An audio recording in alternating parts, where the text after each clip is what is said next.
ये लोग जो पुनः पुनः नाम बदलते हैं और हम उसी तरह उनका नाम बदला हुआ नाम स्वीकारते चले जाते हैं।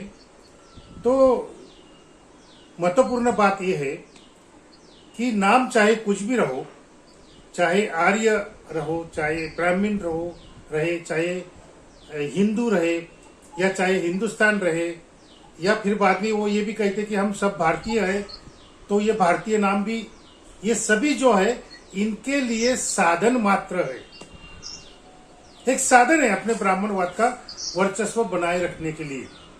वो जैसे ही शुरुआत में आए थे, आर्य बन के आए थे, तो हमने उनको आर्य बाहर से आए हैं, इनका विरोध करना चाहिए, इसलिए हमने बलि राजा और कई असुर, नरकासुर जैसे, बानासुर जैसे, महिषासुर जैसे, ज्योतिबा, खंडोबा, मसोबा, ये जो हमारे महापुरुष थे, इन्होंने आर्य को आर्य के नाम से पुकार कर उनको विरोध किया। तो तब आर्य लोगों ने यह सोचा कि ये तो वास्तव है कि आर्य, हम जो लोग हैं आर्य लोग, हम बाहर से आए हैं और हमारी ज्यादा तादाद नहीं है, हम संख्या में कम है, तो आर्य नाम से अगर हम आगे चलेंगे तो इनका विरोध ऐसे ही बढ़ते जाएगा और हम खत्म हो जाएंगे। तो उन्होंने सोचा कि चलो नाम बदल ले। तो उन्होंने उस वक्त भारत में जो सबसे श्रेष्ठ ऐसा नाम था, सबसे श्रेष्ठ जो एक संकल्पना थी उस वक्त के समय में, वो थी ब्राह्मण वर्ण। देखो, ये ब्राह्मण शब्द जो है ये ब्राह्मण वर्ण से आया है। तो शुरू में पहले जब भारत में स्त्री सत्ताक, मातृसत्ताक गणराज्य व्यवस्था थी, तब उस मातृसत्ताक गणराज्य व्यवस्था में दो ही वर्ण थे। एक क्षत्र वर्ण था जो स्त्रियों का वर्ण था, और एक ब्राह्मण वर्ण था जो पुरुषों का था, स्त्री और पुरुष, बस ये दोनों वर्ण बने थे। और स्त्री को क्षत्र वर्ण इसलिए मिला क्योंकि क्षत्र का मतलब है खेती, खेती, और खेती का जो शोध है, क्या बोलते हैं आप, इन्वेस्टिगेशन, खेती का इन्वेस्टिगेशन, खेती करने का तंत्र जो है, ये उस वक्त के महान स्त्रियों ने खोज कर निकाला खेती कैसी की जाए, और उन्होंने खेती करना शुरू किया। तो खेती से संबंधित जो वर्ण था वो क्षेत्र वर्ण, वो स्त्रियों का हो गया, क्योंकि तब खेती करने का अधिकार सिर्फ स्त्रियों को था, पुरुषों को नहीं।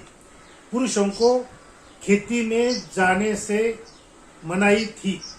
अगर भूलकर भी कोई पुरुष खेती में चला गया तो सभी स्त्रियां मिलकर, सभी क्षत्रवर्णी की स्त्रियां मिलकर उस पुरुष को वही खेती में मार देते थे। तो इतना विरोध था, पुरुष ब्राह्मण वर्ण और स्त्री क्षत्र वर्ण, तो ये दोनों वर्ण थे। तो जब खेती जो है, ये खेती जब पुरुषों के हाथ में आ गई, तो खेती का संबंध पुरुषों से जुड़ गया, और पुरुषों ने फिर नया जो समाज आया पुरुषों की खेती करने वाला, तो उस समाज में उन्होंने नए समाज में नए जो सब डेवलप हुए उत्पादन करने की साधने, तो ये उसकी वजह से नई समाज व्यवस्था आई, जिसमें क्षत्र वर्ण क्षत्रिय बन गया जो पुरुषों को मिल गया, और जो ब्राह्मण वर्ण था मूल ओरिजिनल पुरुषों का, वो भी उनके पास रहा। तो ब्राह्मण, क्षत्रिय और शूद्र, गुलाम, दास, ये तीन वर्ण बन गए, और स्त्रियों को कोई भी वर्ण नहीं दिया गया, उनको वर्ण व्यवस्था से बाहर कर दिया। तो सभी वर्ण, तीन वर्ण जो थे, ब्राह्मण, क्षत्रिय और दास वर्ण, शूद्र बाद में आया, पहले दास वर्ण था। देखो, जब रावण को, अभी भी लोग कहते रावण को ब्राह्मण कहा जाता है, तो रावण ब्राह्मण नहीं था, रावण ब्राह्मण था। रावण ब्राह्मण था क्योंकि रावण काल में जो मातृसत्ताक जो गणराज्य व्यवस्था थी, तो रावण का जो मूल राज्य है गणराज्य, वो तो शूर्पणखा का गणराज्य है। वो शूर्पणखा का भाई था, तो जहां की शूर्पणखा है, बहन है, वहां का ही भाई होता है। तो शूर्पणखा महाराष्ट्र की गणराज्ञी थी और रावण को भी राजा बनने की उस वक्त महत्वाकांक्षा थी। तो रावण को राजा बनने के लिए ये जो शूर्पणखा का मातृसत्ताक गणराज्य था, उससे बाहर जाना पड़ा, क्योंकि उस मातृसत्ताक गणराज्य में स्त्रियां ही रानी बन सकती थी, गणराज्ञी बन सकती थी, पुरुष नहीं। तो पुरुषों को अगर राजा बनना है तो वो ऐसे गणराज्य में चले जाते थे जिस गणराज्य में ये खेती जो है ये पुरुषों के कब्जे में आ गई है और पुरुषों के 3 वर्ण बन गए हैं। तो ब्राह्मण रावण शूर्पणखा के गणराज्य से निकलकर श्रीलंका के मंदोदरी के गणराज्य में आया। क्यों आया? क्योंकि मंदोदरी का गणराज्य तब तक ये 3 वर्ण का हो चुका था। मतलब मंदोदरी के गणराज्य में जो खेती का काम था, वो खेती का काम पुरुषों के हाथ में जाने की वजह से वहां ब्राह्मण, क्षत्रिय, दास वर्ण, ये 3 वर्ण मंदोदरी के गणराज्य में आ गए थे। तो रावण वहां जाकर यहाँ का जो ब्राह्मण वर्ण लेकर रावण उधर गया, तो उधर जाके वो ब्राह्मण हो गया। ध्यान में रखो, ये ब्राह्मण वर्ण रावण को कैसे मिला। तो वहां जाके मंदोदरी से शादी करके वो राजा बन गए, क्योंकि मातृवंश सत्ता के गणराज्य में, जिसमें पुरुषों के हाथ में खेती रहती है और पुरुषों को ही 3 वर्ण मिलते हैं, तो उस गणराज्य में, मातृवंशक गणराज्य में ये नया कानून था कि राज्य तो वो रानी का ही होगा, मतलब मंदोदरी का ही राज्य होगा, लेकिन मंदोदरी से जो पुरुष विवाह करेगा, शादी करेगा, वो राजा बनेगा। तो मंदोदरी बनी है गणराज्ञी और गणराज्ञी से विवाह किया, इसलिए गणराजा रावण बन गया। तो ये मैं उस वक्त की व्यवस्था बताता हूं। तो तब उस काल में जब आर्य भारत में आ रहे थे, तो उस काल में ये संघर्ष बढ़ गया था। कौन सा संघर्ष? ये जो मातृसत्ताक गणराज्य है, जो बाद में श्री सत्ताक गणराज्य हुआ, तो श्री सत्ताक गणराज्य और पुरुष सत्ताक त्रैवर्णिक गण व्यवस्था, ये संघर्ष उस वक्त चल रहा था। और इस संघर्ष में ब्राह्मण वर्ण सबसे श्रेष्ठ बन गया था, कि जो रावण के पास था, रावण जैसे राजाओं के पास था। तो जैसे ही आर्य अंदर आ गए और उन्होंने देखा कि हमें आर्य नाम से काम नहीं चलेगा, क्योंकि हम संख्या में कम है, इसलिए आर्य लोगों ने ब्राह्मण वर्ण में घुसखोरी की, मतलब उसमें चोरी छिपे घुस गए ब्राह्मण वर्ण में और खुद को ब्राह्मण कहने लगे। और ये ब्राह्मण वर्ण तब से ये आर्यों का हो गया। तो उसमें जो सप्तर्षि थे, उसमें तो शूद्र ऋषि भी थे, वो ब्राह्मण कहलाने जाने वाले थे। फिर बाद में ब्राह्मण भी हो गए, लेकिन आर्य ब्राह्मणों का वर्चस्व ज्यादा बढ़ने की वजह से ये ब्राह्मण वर्ण उनके नाम पर हो गया। तो आज हम उनको ब्राह्मण कहते। फिर बाद में उन्होंने सोचा कि अरे भाई, ये तात्या साहब, महात्मा ज्योतिराव फुले, छत्रपति शाहू महाराज, बाबा साहब अम्बेडकर, इनकी वजह से ये जाति जागृति हो रही है, शूद्र जातियों में अभी जागृति आ रही है, तो ब्राह्मणों का विरोध हो रहा है। तो उन्होंने सोचा कि भाई ये ब्राह्मण शब्द जो है, भी ब्राह्मण नाम, इसको हम बाजू में रखना चाहिए, और हमें संख्या में ज्यादा दिखने के लिए उन्होंने ब्राह्मण नाम बाजू में डाल दिया और हिंदू नाम स्वीकार कर लिया, ताकि हिंदू बनकर वो बहुसंख्यक बन गए। और बहुसंख्यक बनने की वजह से बाकी जो शूद्र अतिशूद्र लोग हैं, ये भी हिंदू और ब्राह्मण भी हिंदू, तो ब्राह्मण नेता बन गए, हिंदू धर्म के श्रेष्ठ बन गए, और शूद्रादि शूद्र ये हिंदू धर्म का हिस्सा बनकर गुलाम जैसे रहे। तो ये सब हिस्ट्री देखने के बाद ये सोचना चाहिए कि क्या ब्राह्मण हिंदू है क्या। देखो क्या हुआ, तात्या साहब महात्मा ज्योतिराव फुले, इनके पूरे लिखित साहित्य में हिंदू शब्द का नाम जो है, हिंदू शब्द ये जो वर्ड है, ये बहुत मुश्किल से 3 बार आता है। तात्या साहब महात्मा ज्योतिराव फुले जी के साहित्य में हिंदू ये नाम नहीं है, उनके साहित्य में ब्राह्मण नाम है। तो उनका विरोध जो था वो हिंदू धर्म को नहीं था, उनका विरोध था ब्राह्मण कल्चर को। देखो ब्राह्मण धर्म ये भी बहुत झूठी संकल्पना है, क्योंकि ब्राह्मण लोग धर्म को मानते ही नहीं है। जो भी नया धर्म आएगा और शूद्र अति शूद्र लोग अगर वो नए धर्म में चले जाते हैं तो उनके साथ ये भी चले जाते हैं ब्राह्मण लोग उस धर्म में धर्मांतर करके, और वहां जाके वहां भी वो श्रेष्ठ बने रहते हैं। देखो बौद्ध धर्म में सबसे पहले शूद्र अति शूद्र लोग गए।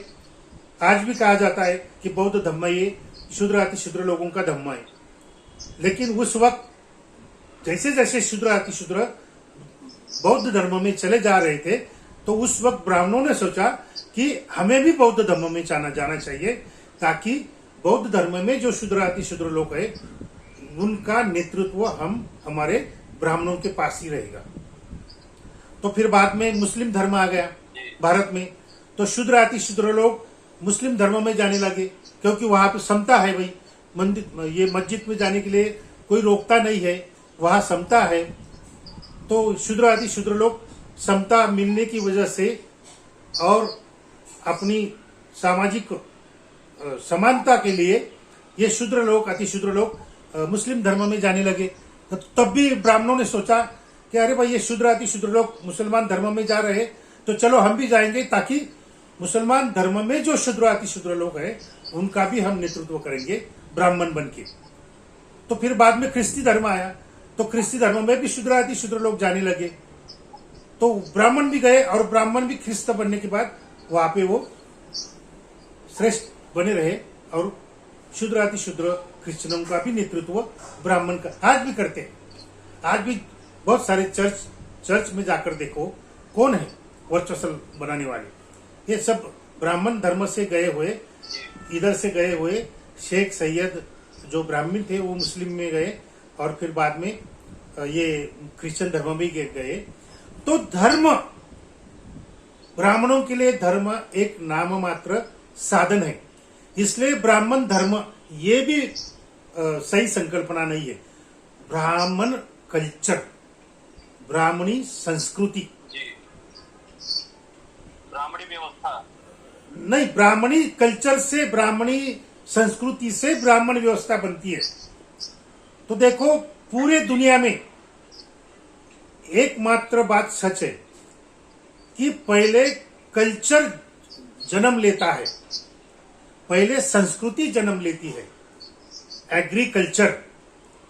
तो पूरे देश में, पूरे दुनिया भर में जहां जहां बड़ी नदियां है, बड़ी नदियां, चाहे आप इजिप्ट में चले जाओ, चाहे आप अफ्रीकन खंड में चले जाओ, चाहे आप अमेरिका में चले जाओ, यूरोप में चले जाए, जहां जहां बड़ी नदियां है, चाहे चीन में जाओ, जापान में जाओ, जहां जहां बड़ी नदियां है, उस नदिया के किनारे जो लोग बस्ती बनाकर रहे थे 5000 साल पहले, 6000 साल पहले, 8000 साल पहले, तो उन्होंने पहले कल्चर को जन्म दिया। तो वो पहला कल्चर था एग्रीकल्चर, मतलब खेती। क्योंकि जब तक खेती नहीं थी तब मानव, स्त्री और पुरुष मानव, ये अनाज के लिए जंगल में भटकते थे, कहीं भी एक जगह वो रुक नहीं सकते थे, क्योंकि एक जगह में रुकने से खाने को अनाज नहीं मिलता था। तो अनाज को ढूंढने के लिए, क्योंकि वो तो सुबह शाम लगने वाला अनाज था, उनको तो ढूंढना है, और एक जगह पे रुकने से तो नहीं मिलता, वो खत्म हो जाता था, तो दूसरे जंगल में जाना पड़ता था ढूंढने के लिए। तो जब तक खेती नहीं थी तो वो ढूंढते थे, वो रांटते थे, उनकी कोई संस्कृति नहीं थी, उनका कोई कल्चर नहीं था। और वो मानव भी नहीं कहलाने जाने वाले थे, वो रानटी प्राणी, जंगली प्राणी उस वक्त उनकी पहचान थी। लेकिन जब स्त्रियों ने खेतियों का इन्वेस्टिगेशन किया, खेती की खोज की और खेती स्त्रियां करने लगी, तभी उनको एक जगह पे अनाज मिलने लगा। तो अनाज के लिए भटकंती बंद हो गई, इधर उधर घूमना बंद हो गया, तो एक जगह पे रहने लगे। तो फिर पाड़ा बस्ती, छोटी बस्ती, बड़ी बस्ती, गांव, नगर, शहर, गणराज्य और देश, ऐसे बढ़ते बढ़ते ये बस्तियां बढ़ती गई। तो पहले था कल्चर, वो भी था कृषि संस्कृति, एग्रीकल्चर। तो पहले कल्चर ने जन्म लिया। उस वक्त कोई धर्म नहीं था, वो धर्म पूर्व धर्म कहा जाता है, जादुई धर्म।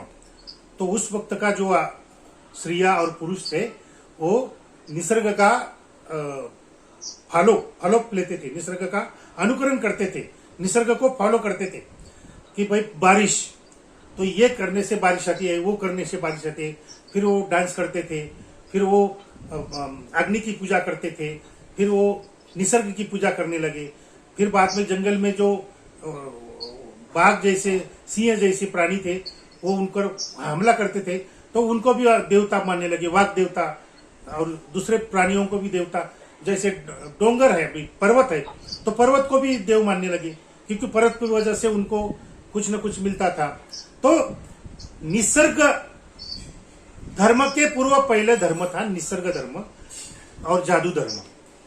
वो सोचते थे कि भाई इस तरह से हम अगर डांस करेंगे तो बारिश आएगी, इस तरह से हम गाना गाएंगे तो हमको निसर्ग, ये खेती जो है, ये खेती अच्छी अनाज पैदा करेगी।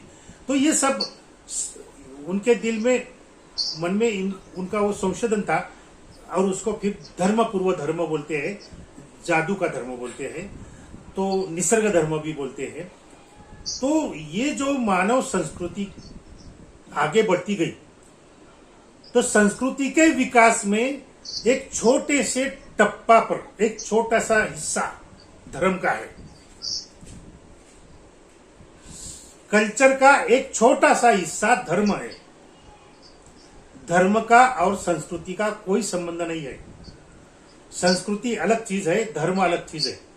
इसलिए तात्या साहब महात्मा ज्योतिराव फुले ने हमेशा ब्राह्मण कल्चर, ब्राह्मण संस्कृति ऐसे शब्द यूज किए हैं।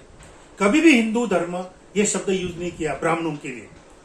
मैं उसका एक उदाहरण देना चाहता हूं, थोड़ा समय लगेगा, लेकिन समझ, स्वामी प्रसाद जी मौर्य ने जो कहा है उसको जरा अलग तरीके से हमको समझना है कि ब्राह्मण धर्म, हिंदू धर्म ये धर्म नहीं है।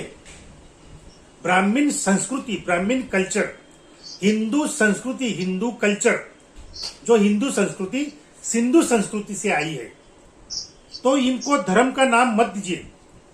देखो अभी ये ब्राह्मण लोगों ने क्या कहा, ब्राह्मण संस्कृति, तो उनको भारतीय संस्कृति में, अपने सिंधु संस्कृति में, हिंदू संस्कृति में जो जो प्रतिमाएं अपने लिए हित में लगी, अपने हित में लगी, वो प्रतिमाएं उन्होंने स्वीकार की, वो प्रतीक उन्होंने स्वीकार किए। जैसे कि राम, क्यों, राम उनके हित का था। लेकिन राम एक ही नहीं है। देखो तुलसीदास का रामायण है, वैसे व्यास का, ये वाल्मीकि का भी रामायण है, और वैसे जैन रामायण है, बौद्ध रामायण है। तो रामायण ये किसी धर्म का ग्रंथ नहीं है, ये हिंदू सिंधु संस्कृति का एक ग्रंथ है, जिसको ब्राह्मणों ने विकृत करके उसको अपने हित में कर लिया। राम के हाथों शंभुक का खून करके राम को अपने हित में कर लिया, और रामायण के माध्यम से हमारे शूद्र अतिशूद्र जनता पर उनका ब्राह्मण वर्चस्व स्थापित किया कि देखो भाई, ये जो राम था ये क्षत्रिय था, और एक ब्राह्मण के कहने से राम ने शंभुक का खून कर दिया, क्योंकि वो ब्राह्मण का बेटा जो था, वो जो बीमार था, उसको अच्छा करने के लिए ब्राह्मण ने कहा कि भाई राम, तेरे राज्य में कोई शूद्र आदमी तपस्या कर रहा है, तो ये बहुत बड़ा पाप हो रहा है और उसी पाप की वजह से मेरा बेटा मर गया, तो जाओ और वो शंभुक को मारो, खून करो और वो पाप खत्म करो ताकि मेरा बेटा अच्छा हो जाए। तो राम गया शंभुक के पास, शंभुक को पूछा कि भाई तुम कौन हो? उन्होंने बताया मैं शंभुक हूं और मैं शूद्र हूं। तो क्या कर रहा है? तो बोलो मैं ये पूरा शरीर लेकर मैं स्वर्ग में जाना चाहता हूं, इसलिए मैं तपस्या कर रहा हूं। तो राम ने देखा कि भाई ब्राह्मण बराबर कह रहा था कि ये शूद्र नाम का जो शंभुक जो नाम का जो शूद्र है ये तपस्या कर रहा है, ये अपना शूद्र वर्ण छोड़कर ब्राह्मण वर्ण का काम इन्होंने हाथ में लिया है, तो ये बहुत बड़ा महापाप है मेरे राज्य में, इस पाप को खत्म करना चाहिए। इसलिए राम ने तलवार निकाली और शंभुक को मार दिया, उनका जो सिर था वो धड़ से अलग कर दिया। तो ये इस कहानी के माध्यम से राम का नाम लेकर ब्राह्मणों ने अपना वर्चस्व हिंदू राजाओं पर स्थापित किया राम के नाम से। तो वही कृष्ण के बारे में वही हुआ, चातुर्वर्ण्य माया सृष्टम गुण कर्म विभागशा, ये श्री कृष्ण के मुंह में डाल दिया कि भाई देखो तुम्हारा श्री कृष्ण क्षत्रिय है, वो कह रहा है। श्री कृष्ण तो क्षत्रिय नहीं थे क्योंकि यादव तो आज शूद्र है, लेकिन फिर भी उन्होंने इतिहास लिखते ही बोल दिया कि कृष्ण राजा था, क्षत्रिय था, और ये क्षत्रिय राजा कृष्ण ने गीता में ऐसे ऐसे लिखा है, देखो ये चातुर्वर्ण्य माया सृष्टम गुण कर्म विभागशा, तो ये चातुर्वर्ण जो है ये श्री कृष्ण ने पैदा किया है, तो तुमको मानना पड़ेगा। तो इस तरह से ब्राह्मण कल्चर जो है इसने हमारे हिंदू संस्कृति से, हमारे सिंधु संस्कृति से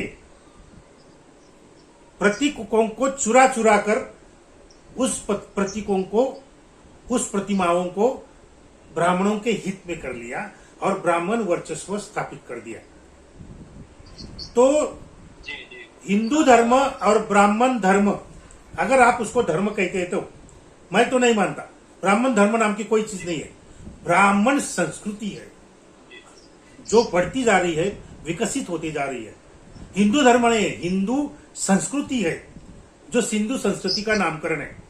तो हिंदू संस्कृति इसका भी विकास हो रहा है।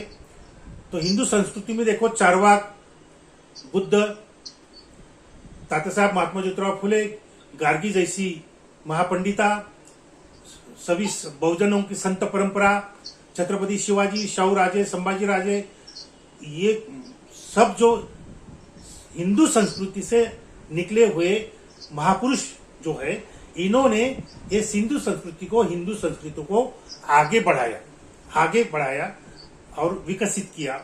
आज भी विकास चल रहा है। तो हिंदू धर्म और ब्राह्मण धर्म, हिंदू संस्कृति और ब्राह्मण संस्कृति दो अलग चीज है। ये एक दूसरे के दुश्मन है, एक दूसरे को खत्म करने की चाहत रखते हैं। तो ये दोनों को आप एक साथ मत मिलाइए। दोनों को एक, जब आप कहते हैं बोलो नहीं, समय भी हो गया क्योंकि 30 मिनट तक रिकॉर्ड होगा, उसके बाद रिकॉर्डिंग नहीं हो पाएगी। 26 मिनट हो गए। अब छोटा सा एक मुद्दा मैं बोलता हूँ। हेलो जी जी, एक छोटा सा मुद्दा रखता हूँ। बोलिए, 1 मिनट में कंक्लूड। हाँ, एक छोटा सा मुद्दा देखो बलि राजा, शंभुक, एकलव्य, कर्ण, नरकासुर, ये सभी जो है, ये गार्गी से लेकर ये सभी जो त्राटका, शूर्पणखा, द्रौपदी, सीता, ये जितने भी वंचित, शोषित, पीड़ित महापुरुष हमारे हो गए हैं पुराण कथाओं में।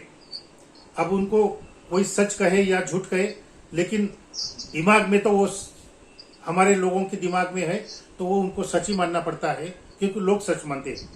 तो ये जो पुराण काल में, सिंधु संस्कृति के काल में ये जो महापुरुष हो गए, ये हमारे सिंधु संस्कृति के, हिंदू संस्कृति के महापुरुष है। और ब्रह्मा, विष्णु, सरस्वती, ब्रह्म, ये जो है सब, आज के राम, कृष्ण, गणपति, ये सब ब्राह्मणों के महापुरुष है, क्योंकि ये ब्राह्मणों के हित के लिए काम करते थे और बलिराजा से लेकर हमारे त्राटका शूर्पणखा तक लेकर ये सब हमारा शूद्र अतिशूद्रों का हित में काम करते थे। तो हिंदू धर्म, हिंदू संस्कृति अलग है और ब्राह्मण धर्म, ब्राह्मण संस्कृति अलग है और ये एक दूसरे की शत्रु है, दुश्मन है। धन्यवाद। जय ज्योति, जय भीम, जय संविधान।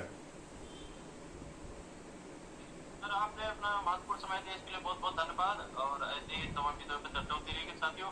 यहीं पे वीडियो एंड करना पड़ेगा। बहुत बहुत धन्यवाद सर, आपको हमारे चैनल पर जुड़ने के लिए धन्यवाद। धन्यवाद।